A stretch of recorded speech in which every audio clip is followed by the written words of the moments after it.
Okay, good morning, everyone. Thanks for joining today's webinar on the Municipal Energy Champions Program. My name is Ryan Patel. I'm a program lead working on the Municipal Energy Champions Program through the Municipal Climate Change Action Center. I'll be just your host for this webinar. A little bit of housekeeping as we get going. If you're watching this live, you're seeing it as a stream, so you won't be able to turn on your webcam or your microphone. But if you do have a question, you can put it into the question and answer box. I just dropped a comment there myself, so hopefully you can see that, and that gives you a cue of where to add in your thoughts. Feel free to use that space as we go. I'll probably just address the questions at the end, but you can kind of use that space so you don't lose your thoughts by the time we get to the end of the slides. We will also be recording this session, so if you do have any concerns or want to go back and look at the information, you'll have access to a link shortly. And if you do have questions, you can always reach out to me. Let me know if you want to have a meeting or a phone call. I'm happy to answer those directly as well. Okay. First, I want to recognize and acknowledge the land that I'm on. Today, I'm presenting to you from the city of Edmonton.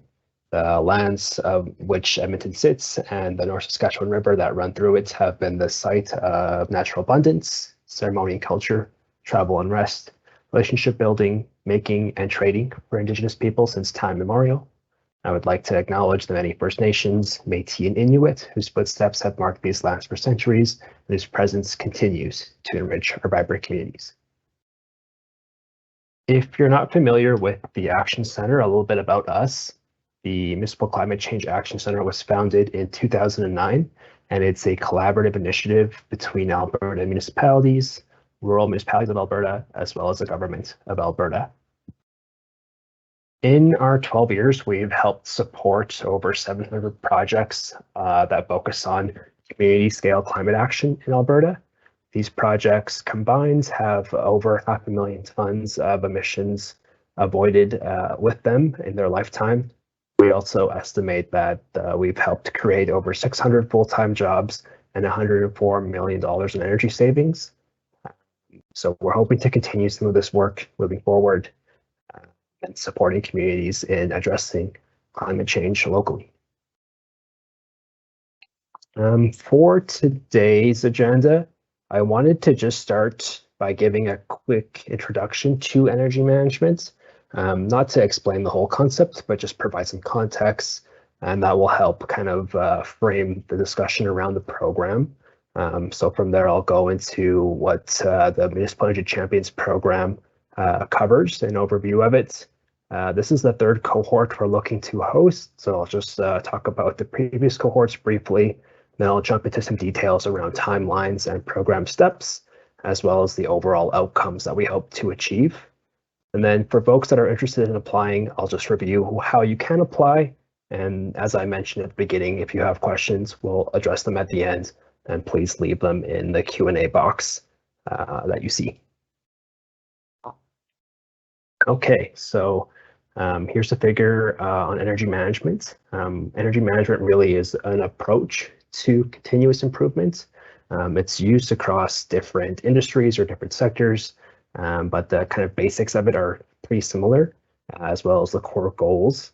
Our main goal or purpose is really to have a strategy that can balance, on one end, having an optimal performance of whatever asset we're looking at, while at the same time being able to reduce any energy costs and greenhouse gas emissions that are associated with that performance. This figure comes from NRCan, Natural Resources Canada. They recommend following these steps to develop an energy management strategy. I won't dive into it again super detailed, but some of the activities that are included are starting by getting commitment, usually from leadership or executive, developing an energy policy, assessing your actual energy use, like historical energy use, implementing procedures that reduce energy or are more energy efficient, from there monitoring consumption, and then it's a bit cyclical in the process. And then from that, you can also move into long-term planning as well. A big thing with energy management is that this type of practice is scalable and can apply to different sizes of projects. You can look at your whole municipality. You can look at specific types of facilities or even like one single energy system. Generally, this work is done mainly on buildings, and that'll be a focus for our program as well. But we can also include other assets like vehicles if you have a fleet, equipment, water facilities, waste facilities, things like that. Yeah, and then regardless of the size of your municipality, we hope you can apply energy management practices. They help achieve benefits, environmental, financial, operational, different types of positive outcomes. So yeah, to talk about those benefits in detail, we know that energy management planning, the process helps us identify energy and cost saving opportunities. Cost saving opportunities typically come across through a couple different ways. The first way is helping change behavior. So we want to be able to help promote an energy saving culture, that folks that use energy assets are aware of the opportunities and their usage. We also want to be able to implement anything that we might learn about. Oh, there's just some feedback. Is there a way to increase the volume? Okay, I can talk a bit louder. Hopefully that helps. Thanks for that feedback. Appreciate that. So hopefully you can hear me a bit better. I'll just try and talk louder. Yeah, anyways, so I was talking about what opportunities may arise to save energy and cost savings. Talked about impacting behavior, but we may also have some more technical aspects. We might try to understand our assets. If it's a building, what setbacks can we put into use that help make it run more efficiently? That could be something as basic as understanding that the building is empty after 5:30 p.m. and we can turn down the temperature or the lights specific to that asset. It also reminds us to perform any maintenance that we may have kind of slipped in our organizations. If there's regular routine stuff that has kind of gone by the side, this is an opportunity to kind of integrate that into processes. And then I think the most typical one that people think of is the opportunity to switch to energy efficiency equipment. So this helps you make an informed decision on where it makes sense to have that equipment that can have the most impact. These opportunities for energy and cost savings are connected to reducing emissions. So as we obviously reduce the amount that we're consuming, we're reducing the emissions associated with it. So there's the environmental benefits. And then in buildings specifically, energy management, it does have different types of operational benefits, such as increased comfort for folks that are in that building. That might result into more satisfaction, safety, or productivity, just because things are working correctly and efficiently. So that's a bit of context for energy management, and that's where our program comes in. So this program is kind of framed around the fact that we understand that municipal staff play a crucial role in identifying and preparing their communities for climate change. I think what we've seen in our work is that municipalities maybe have a lack of internal capacity. So, an understanding, maybe it's, there isn't one person in charge of this work, so it's not specific to someone's job, but that lack of capacity in undertaking these types of projects. So this program was framed kind of around that. We're trying to focus on small municipalities and helping them manage their corporate energy use and what they use in their kind of operations and services. So here, what we're doing is offering free support to municipalities. The municipality needs to nominate a staff member or one or a couple, and these folks become the energy champions.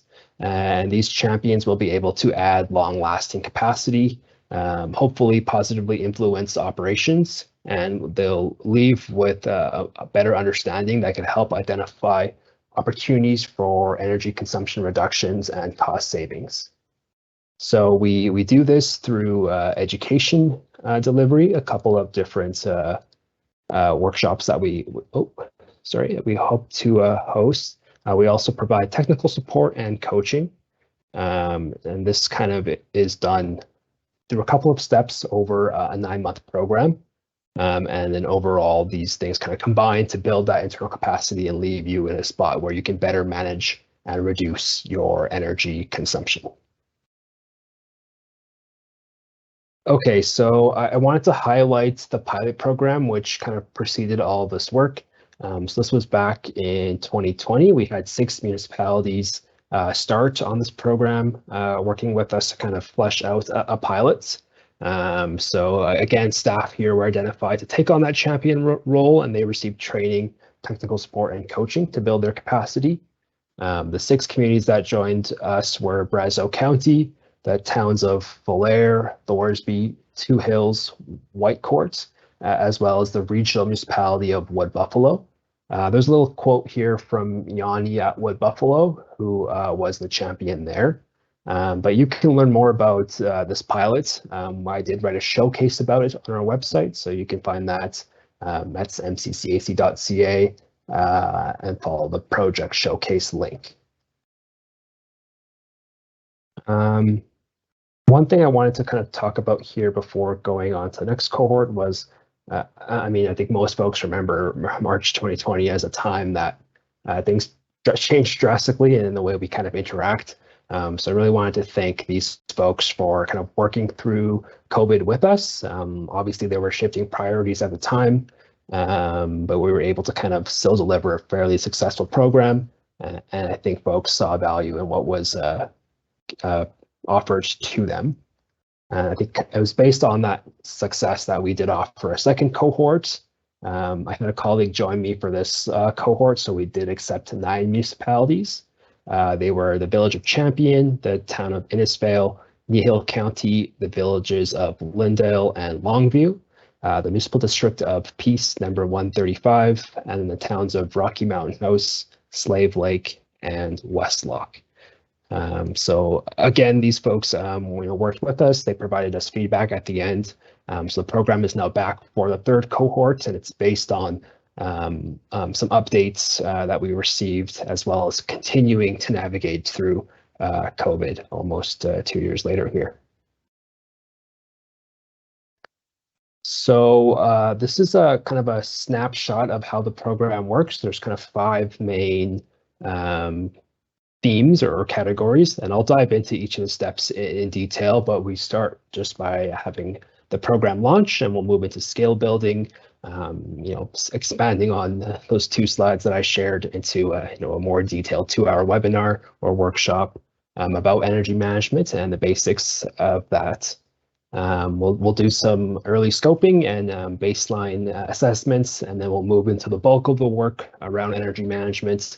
We'll look to understand consumption and costs in our different municipal assets, and from there build a profile for energy use and do trend analysis. And then at the end, we want to be able to hopefully present our findings, as well as talk about what we can do moving forward in this sort of work. So yeah, let's have a look at each of the program steps in a little bit more detail. So the first one is just simply a program launch webinar. So at this point, we would have the municipalities identify the folks that are going to be in the champion role. The champions will attend this launch webinar, and they're provided with an opportunity to learn about the program, review what the goals are, discuss some next steps.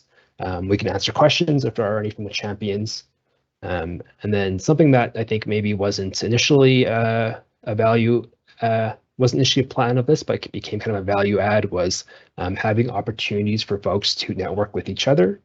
So you might find, similar municipalities that have, issues that are common across their operations. So we just want to create an opportunity for folks to, network and meet each other. So that's a big portion of this, as well as just creating an initial understanding of the program goals. So that's a pretty introductory step. Step two, we start to move into the actual work. So we'll ask each of the champions from the participating municipalities to complete what we call a baseline assessment. This has a couple of aspects to it. The first value of this is to provide us some local context.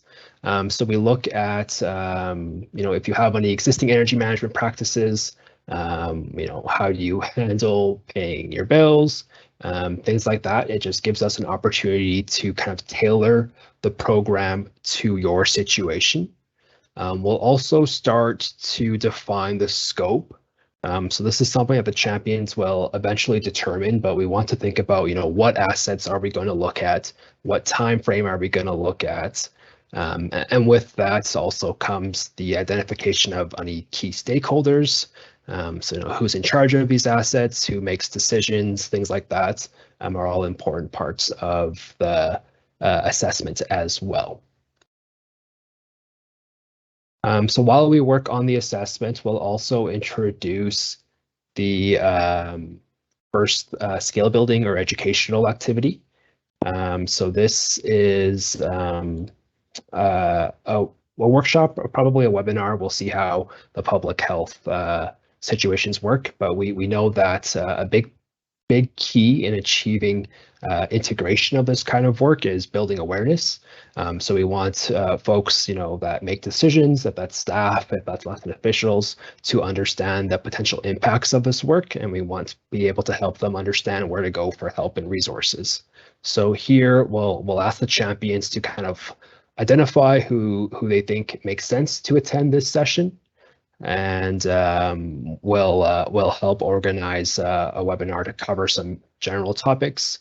The three topics that this is kind of framed around are global trends in energy and greenhouse gas emissions, as well as just an introduction into energy management, the basics of it.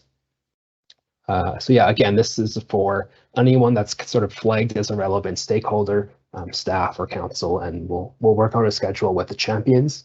The purpose, again, is just to create a general understanding of the importance of energy management within a municipality. With those kind of initial steps in place, we'll move into the bulk of the work.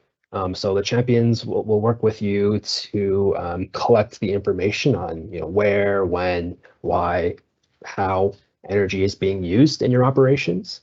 So this is where we want you to have that defined scope ready.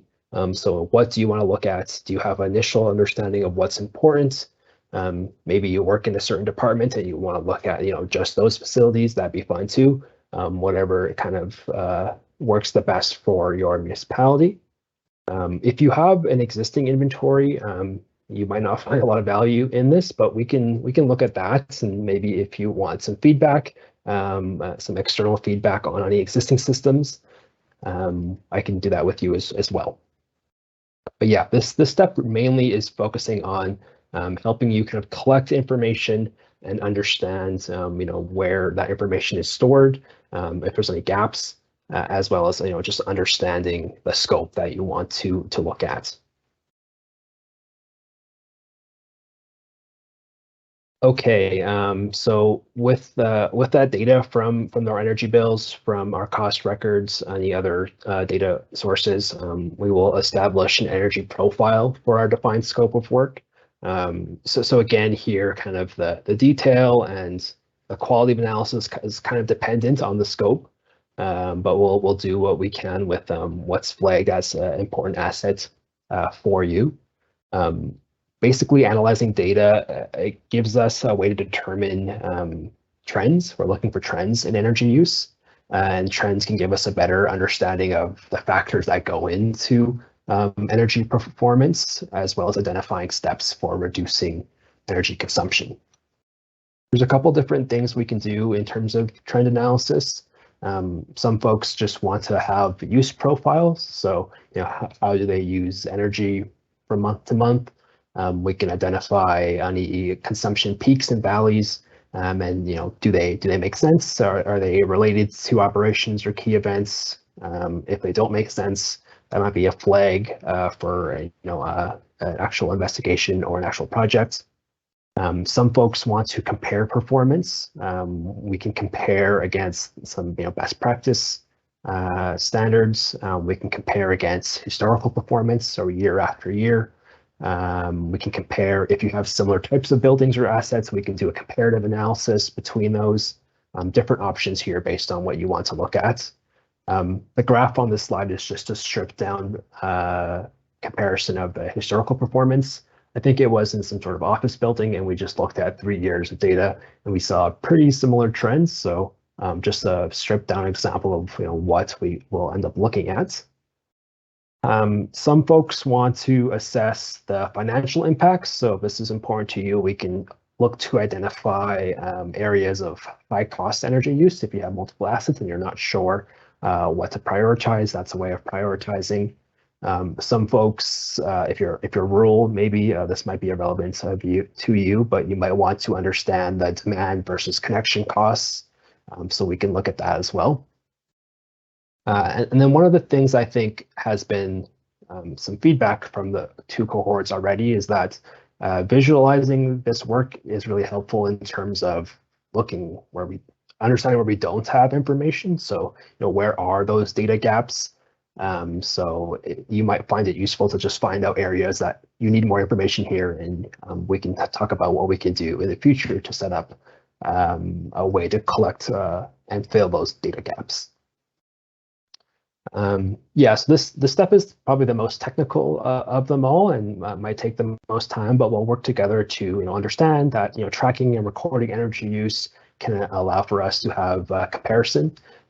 Again, we can compare against set standard of best practice. We can look at other energy users. We can look at historical performance. Or if you have like a newer asset, we can also set up the year that we have or whatnot as a baseline and compare that against future energy consumption. These types of reviews really are just to give us a strong understanding of energy use in your municipality.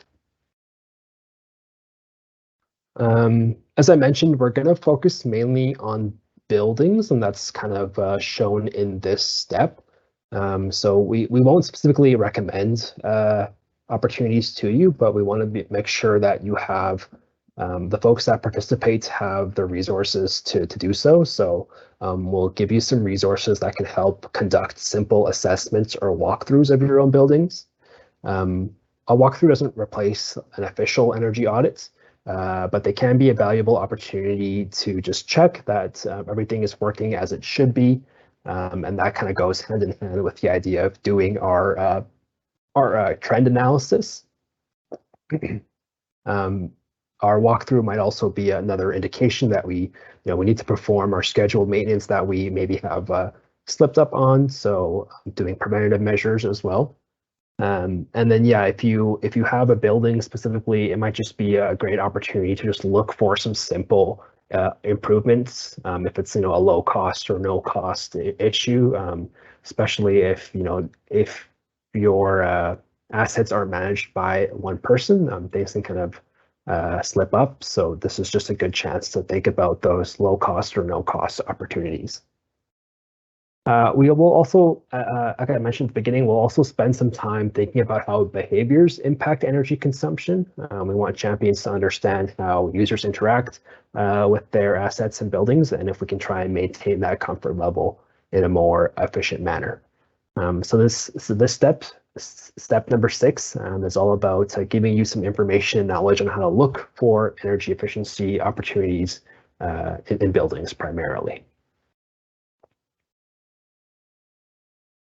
Okay, as we move towards the end of the program, I want champions to be able to kind of summarize what they've found out and hopefully present those findings, of our inventory, of our profile, of our trend analysis to any, relevant internal stakeholders. Again, that might be other staff, that might be council. We can do some work on that to figure out who makes sense. This year particularly, we kind of I kind of found out that timing doesn't always work out, especially with municipal elections this year.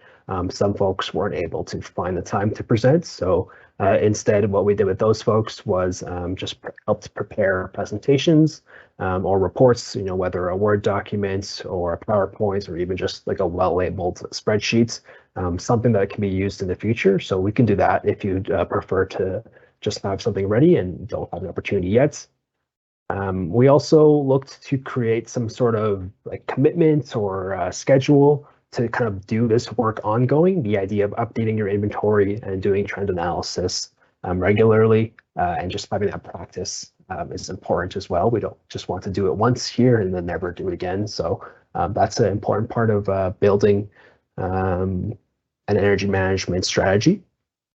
But yeah, this step is all about just engagement, internal awareness, communicating what was found out, and that's all important to have support for any future planning and implementation opportunities. Step 8 is the last in the program timeline. So this is another learning activity. We'll focus on education here, but this time looking at how to kind of move forward based on the work already done. So we'll talk about implementation planning and continuing success. We'll use some education material here, and we'll cover some modules that kind of follow up the first 3 that were presented in step 3. So here we'll talk about municipal energy planning. We'll also cover some basics on energy efficiency financing. And then I'll also just try and cover some other opportunities that might be, grant opportunities, advisory supports that you might find relevant and helping continue the momentum of your work so far.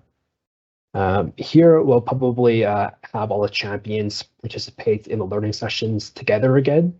Again, finding that value in networking. And yeah, we'll probably do webinars, but again, we'll see what public health restrictions are like. And, if we can meet in person, that would be great as well.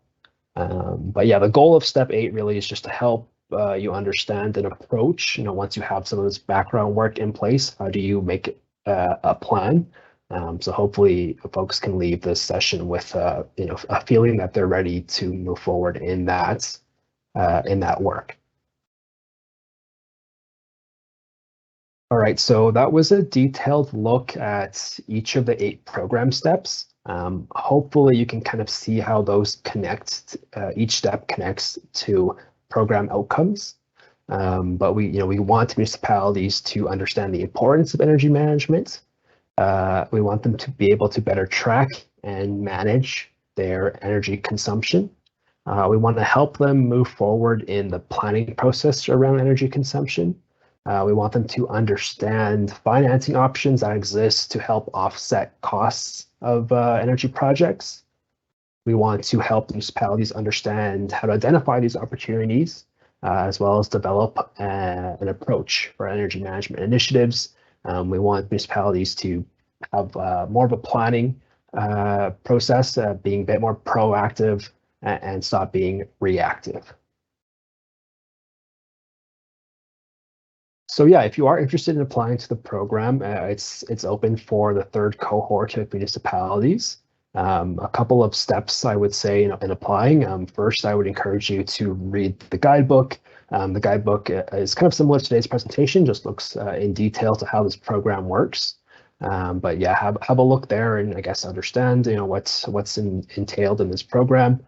And then if you're interested, please submit an expression of interest before December 23rd. So right before the holiday season, hopefully you have some time to submit, and feel free to submit earlier if you'd like. The EOI is needed. It notifies us that you're interested in participating in the program. The EOI will ask you to explain why you believe you need energy management help, how you could benefit from the program.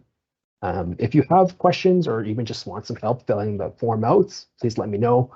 I'm happy to kind of work with you on filling the form out and making sure that there's an understanding on both sides of what can be offered.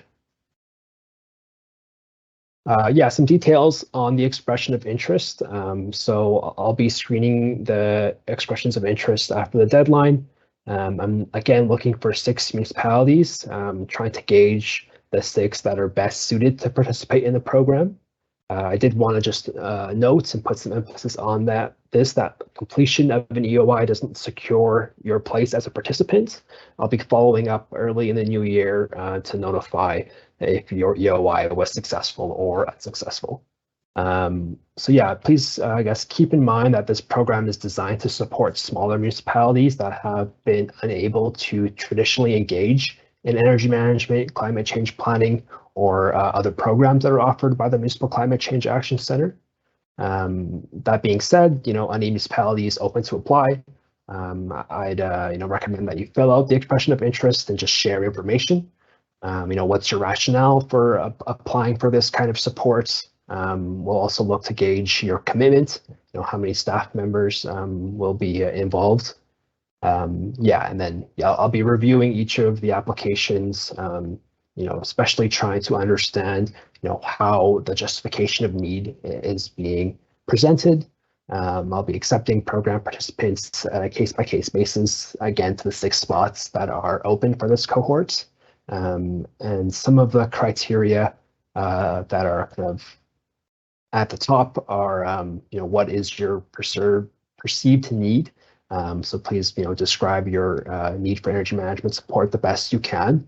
I'll be looking to see, what is your availability and commitment of municipal staff. And then if you have any existing energy management capabilities, that might play an influence as well. And then your size of your municipality might also be some criteria that's used in gauging the EOIs. To clarify the commitments, what we're asking from municipalities is to appoint staff to be the champion or champions. If you want to have multiple folks, we can do that as well. I'll ask municipalities to sign a letter of commitment. This just formalizes that you're working in this program and that you're taking the deliverables as a serious commitment. I'm estimating that we'll need 80 hours of staff time spread out over 9 months to complete this work. I want each municipality to commit to fulfilling each step the best you can and meeting the program deliverables. And I'd also really appreciate that you participate actively and provide any feedback. This program is driven largely by what you want to look at, so we can really kind of tailor it to your needs. And any feedback as we go is appreciative. So on my end, on our end at the Action Center, we commit to delivering our program supports. As I mentioned, there's flexibility in what we can look at. We'll hopefully try to align with the priorities or risk profiles that are relevant for you. And then we're open to receiving those comments and feedbacks to just improve your time in the program as well. So that's all I had to present today. Thanks for attending today's session. Well, I see there's some questions coming in, so that's great. Thanks, folks. I'll let the questions come in, I'll answer them. I'll just also flag that, we have a whole other suite of programs, so please have a look on our website if you're interested in what we do. Myself or any of my colleagues are happy to speak to our programs and can help you figure out, what's available to you. So let's have a look at the questions. I'll just kind of look at them one at a time. So the first question, I'm just going to publish it. How is this different from the MCCAC MEM program, other than the time frame? That's a really great question. So the MEM is our Municipal Energy Manager program. So this program, I think maybe the name kind of hints at the concept of the relation. So they're both kind of connected to each other. The Champions program kind of stems from the idea that not all municipalities need a manager, a full-time staff member to be there. So generally, it's not a written exception, but if you are a MEM participant, you probably are not well suited for the services offered here. So I hope that clarifies your question. If you need support, I'd say you can submit an EOI for sure, and we can talk about what support you need. But There's definitely a connection, the type of work being done here. There's just a difference in how we're trying to do it. All right, so I'll move on to the next question. Is there a limit to the number of staff from a municipality that can participate? Do we need to identify one lead champion? Yeah, I would say there should be at least one person that is, flagged as the champion. Some folks you may just want to involve during certain steps, like the learning session. As far as a maximum, there isn't a written maximum, but I think realistically, that's probably 4 or 5 people to act as the champion. But for the sessions, I think, a dozen people for sure, that's fine. And we've had that. They are just attending a webinar, so it's not a huge commitment. But yeah, I would say at least one champion, probably 4 or 5 at a max, and then we can, as we go in the program, we can further figure out who to involve at what step, as far as sharing learning opportunities as well as the presentation of findings.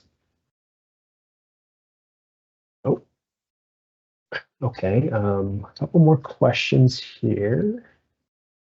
I'll publish both and we'll have a look. So yeah, so this question, would there be resources, information, and focus placed on high energy demand industrial processing operations? Waste service facilities and buildings can be improved with capital renewal funding with the information we have through typical facility energy audits, measure implementation. However, significant energy requirements are associated to the waste processing operations. And we're looking to improve and reduce our energy consumption and greenhouse gas emissions. Thanks, Francois, for the question. I think the scope of work that you're describing is perhaps not well suited for this program. Again, this program is a little bit focused on kind of the foundational work that goes into just understanding the value of energy management and setting up a pretty basic inventory. Yeah, I don't know how else, I guess, to answer your question. Certainly, like different municipalities have different operations and services that they work on. But this program really focuses on helping small, whether that's smaller urban centers or more rural communities, just get started in this work.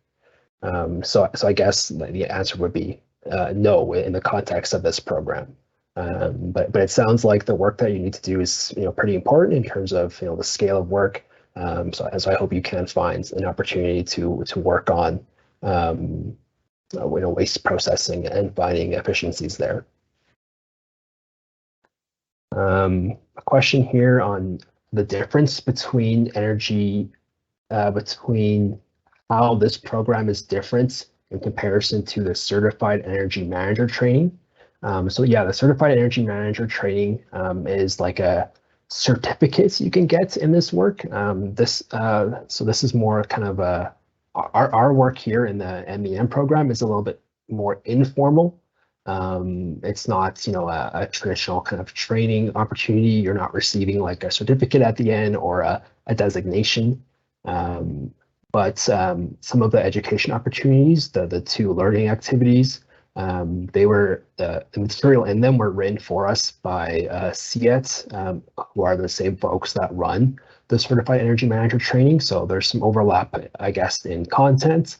But I would say the training offered through CEM is significantly different and a bit more detailed into specific types of equipment and measuring that at a more detailed level than just kind of a high level inventory, which is what our program works on. So I hope that answers the question there for you, Amy. A couple of follow-up comments from Francois.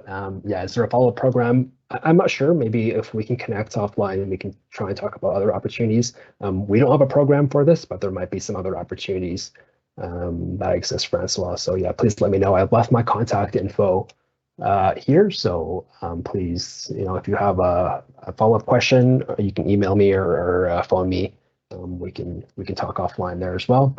I've also just added a link here to our webpage for this program. So that's where you can find the guidebook as well as the EOI form. So please have a look there if you're interested. Again, expressions of interest are due right before the holiday season on the 23rd. And yeah, I know if you want to get it in before then, that's totally fine. Please let me know if you have any questions, and we can make sure that it's all there. Okay, I'm not seeing any new questions. I'll just pause for a minute here to make sure there's time for questions.